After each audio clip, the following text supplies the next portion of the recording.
The Duke's Men series came out of a character from a previous series, which was the Hellions. Jackson Pinter was a character in that series, and I needed a detective kind of character to solve the mystery, and he became a hero for the youngest daughter of the family. And I so enjoyed having a Bow Street runner and having that aspect of it that I decided it would be really fun to have a group of them, and so that's how it was born.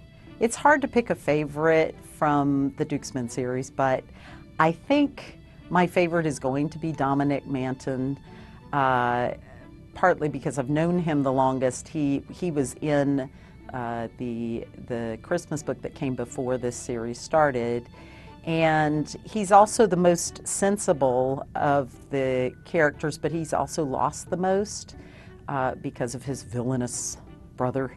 So I think I would have to say it's Dominic. His book is going to be last, so I haven't written him yet, but I already love him.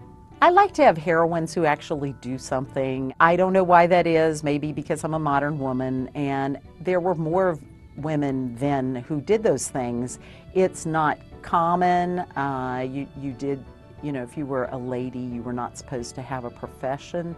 But I just have to believe, and I know for a fact that there were ladies who just could not be that idle. It was too boring for them, and I would go crazy being a lady in that period doing nothing but embroidery and reading and whatever. I would have gone crazy. Isabella, who's the heroine of the second book, was a jeweler and a designer of jewelry, and so, but that was okay because once again she was not a lady. My third heroine, however, is a lady. In fact, she's heiress to a title.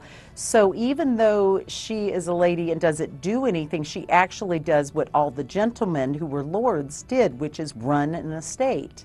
She is one of those rare things. There were a handful of them in England, women who were called peeresses in their own right. They inherited titles of their own, and they had to have this, they had the same duties that a man would have. And I thought it would be fascinating to see what happened when you had a woman in that position, how it changed her.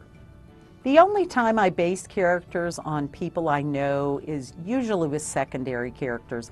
I have to get to know my heroes and heroines, and they have to have their own characters. When it comes to minor characters, however, yeah, villains are ex-boyfriends, and I won't say which one, and